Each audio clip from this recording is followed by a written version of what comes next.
আসলে আমি নিজে নিজে অনেক চিন্তা করছি একা একা বসে যে এই বন্ধুর রাজনৈতিক পথ আমার পথ কিনা, এটা আমার কাজ কিনা, বা আমি এটা পারবো কিনা। কোনো একটা কাজে নামার আগে নিজের ফিটনেস চিন্তা করে নামা উচিত। ফিট আনফিটনেসের ব্যাপার আছে। সামাজিক যে অবস্থা আছে এই অবস্থাটা কলুষিত। সামাজিক যে পরিবেশ আছে এই পরিবেশটা নানান কারণে it's not conducive. The circumstances is injurious to conducive. জিদ কাজ করে যে সারা জীবন তো উকালতি করেছি, হারতে চাইনি কোনোদিন। I never wanted to defeat myself. সবসময় ওকালতি জিন্দিগির একটা বড় নেশা থাকে to win the case. Winning is the spirit of a lawyer. If a lawyer fails, defeat, he or she loses his mental strength. তো আমাদের ওকালতি জিন্দিগিতে দেখেছি, যেমন ধরেন সকাল 9টায় একটা মামলা জিতলাম, 10টায় আবার একটা হারলাম, 11টায় একটা জিতলাম, তো 12টায় আরেকটা হারলাম, 3টায় একটা। আমি সর্বোচ্চ একদিনে মামলা করেছি 28টা। 28টা মামলার ভিতরে একদিন সর্বোচ্চ উইন দেখছি 26টায় জিতছি, 2টায় হারছি।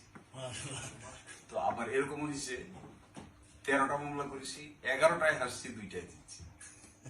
So this winning and defeat is the regular work of a lawyer. So before coming to that incident, এরকম একটা political arenaতে আসার আগে I thought repeatedly whether this is my path or not, whether I can take it as a challenge or not.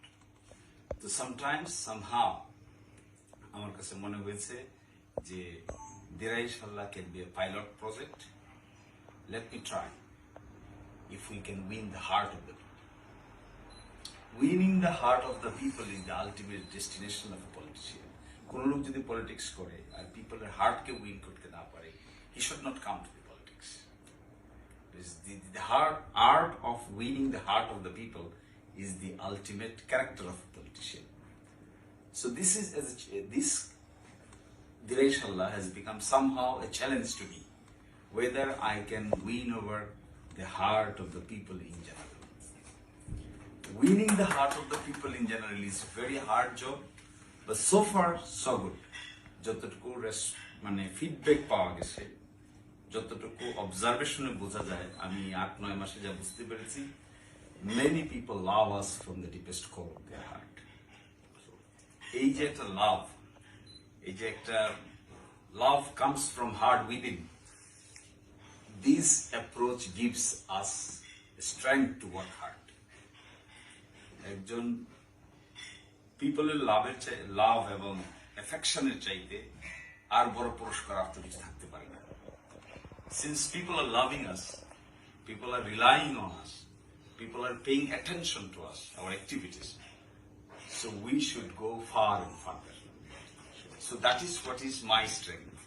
আমি নিজে নিজে ভেবে দেখি যে সারাদিন ওকালতি করে সপ্তাহের শেষে বৃহস্পতিবারে শরীর আর চলে না, রবিবার থেকে বৃহস্পতিবার শেষে কোর্ট কাছারি শেষ করতে করতে যখন 5টা বাজে, তোর আর মাথায় কাজ করে না, মনে হয় the one and the only job is to sleep and sleep and sleep.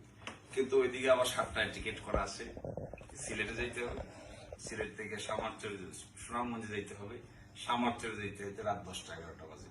শুক্রবার সারাদিন, শনিবার সারাদিন থেকে 9:30 10টার ফ্লাইটে আবার ঢাকা আসতে হয়, ঢাকায় এসে আবার রবিবার থেকে কোর্ট করতে হয়। কিন্তু I enjoy it. Enjoy in a sense that people love us. Enjoy not in a sense যে এখান থেকে আমাদের কোনো আয় ইনকাম হবে, আমরা মানুষকে নির্যাতন করবো, নিপীড়ন করবো, কাউকে জেলে পাঠাবো, পকেট ভর্তি করবো। This is not the purpose of the politics. ফলে এই যে সময়টা ওখানে যায়, এটা আমার কাছে খুব মিনিংফুল মনে হয়। রিয়েলি ডিস্ট্রেস পিপল, দরিদ্র মানুষ, ঘুম থেকে উঠলে সকালবেলা শুক্রবারে ঘুম থেকে উঠে দেখি যে ঘরের সামনে অন্তত 100 জন লোক বসে আছে। Somebody needs money, somebody needs clothes, somebody needs support, someone needs treatment, someone needs educational support. They are coming to see us and they expect us that we can help them. এই যে একটা love and affection, আমাকে একটা জিনিস খুব সাংঘাতিক নাড়া দিছিল। একদিন ঘুমাইছি শুক্রবার,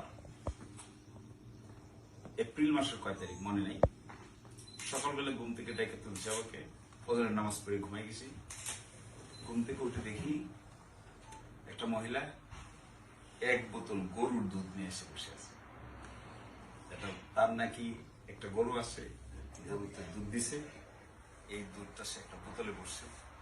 বইরা আমাদের বাড়ির সামনে ছোট্ট বসার জায়গা আছে, এখানে বোতলটা নিয়ে বসে আছে। কখন ঘুম থেকে উঠবে সেই দুধটা সে আমাকে দিতে চায়। So this type of approach, it moves us. It moves our heart from within. এটা ইটস নট অর্ডিনারি পলিটিক্স। এটা কিন্তু ওই অর্থে আমাদের দেশে দখল বাণিজ্যের রাজনীতি না, এটা ইট কামস ফ্রম হার্ট। একজন দরিদ্র মহিলা একটু দুধ, তার সম্বল, এটা নিয়ে আসছে আমাদের খাওয়াইছে শান্তি। এর চেয়ে বেশি আর কি পাওয়া আছে জীবনে?